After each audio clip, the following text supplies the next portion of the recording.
Lightweight contender Andy Cruz, the Cuban standout fighter from the Olympics, believes that Keyshawn Davis wants no part of him.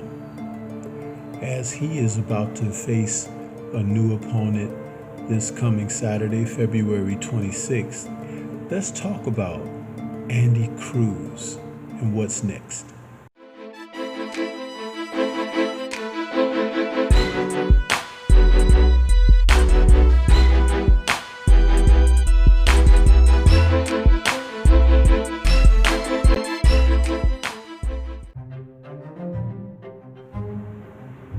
When you talk about standouts in boxing presently, a lot of the best of the standouts have come from the Olympics.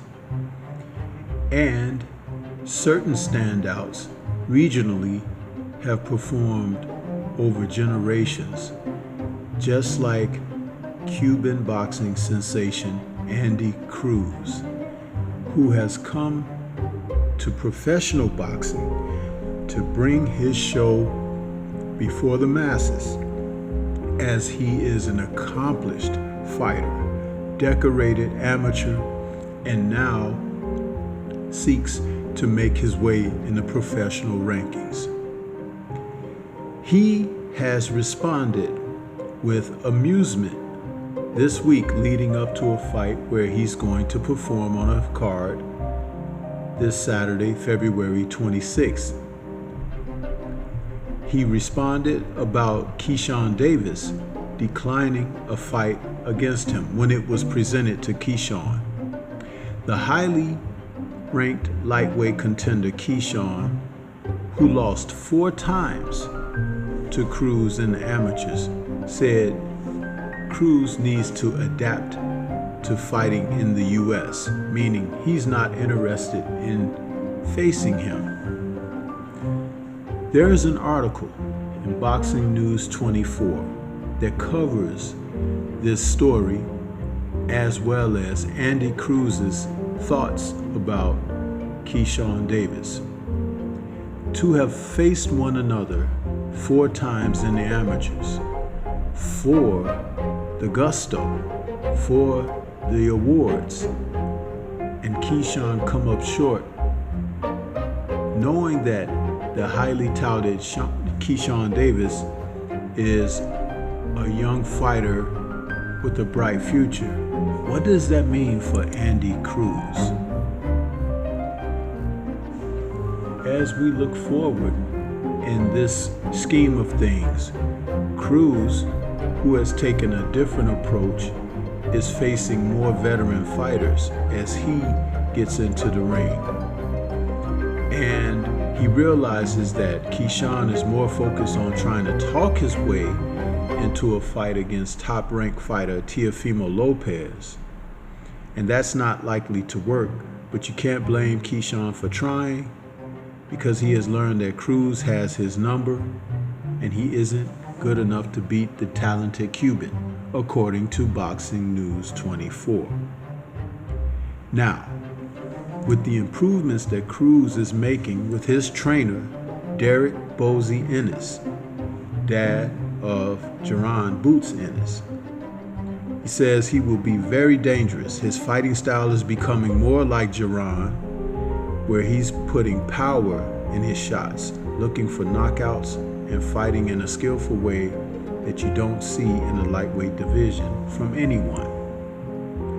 I noted that when I saw Andy Cruz fight in his second fight, I was very impressed with him, and the fact that he is fighting very veteran fighters to give himself the best springboard toward a title opportunity.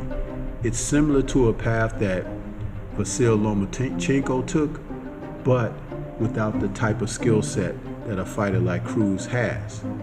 The article goes on to say that Cruz, who's 2-0 with 1 KOs, will be fighting this Saturday, February 24th, defending his IBF International and WBA Continental Latin American titles against Brian Zamaripa, who's 14-2 with 5 KOs. And that will be in the undercard bout on the Edgar Berlanga versus Patrick McCrory fight. This will be in Orlando, Florida. The fight will be televised on DAZN. Some believe that Cruz should be in the main event instead of Berlanga because he doesn't have enough fights in the pros yet to build his name to be a headliner. Still, Cruz will have a chance to take the limelight away from Berlanga with an impressive performance against Zamarripa. I believe that Cruz, once he's seen on television a couple more times, will be a fighter that people won't be able to take their eyes off. He's fast. He has power. He punches well. His overall fight game is entertaining. He's an accomplished fighter. And he's well trained by a pretty darn good trainer. The sky will be the limit, and the lightweight division has shown us that many of the fighters there are not looking to face the best of competition. So it may be wide open for Cruz for those who are afraid to take the leap. But with the type of experience that he has, there's nothing to hold him back. And again, when you have veteran coach leadership like Ennis, what he will be able to do is know the pitfalls of the sport and how to avoid being drawn into unnecessary circumstances. And he knows that eventually Keyshawn Davis will have to face him again. The worst part of that being if they have to face each other for titles or a title being on the line. And that's when it's really gonna turn the heat up on the fighter who feels the pressure about whom he's going to face next. We're seeing that across the board, especially in the lightweight division, but not just the lightweight division. There are fighters who are unwilling to step into the deeper waters to test themselves, to see if they're really contenders for titles or pretenders for titles. This will typically separate the men from the boys. And at this early juncture, it can easily be said that Andy Cruz is stepping in the right pool. But what do you think? This is Stormy B-Man. Shout out to the mighty LDBC and Liberated Perspective, a third eye view of the world. For more content such as this, please like, comment, subscribe, and share. Let me know your thoughts about Andy Cruz and if you're going to be paying attention to his career. Peace to everyone out there, and everyone please remain safe.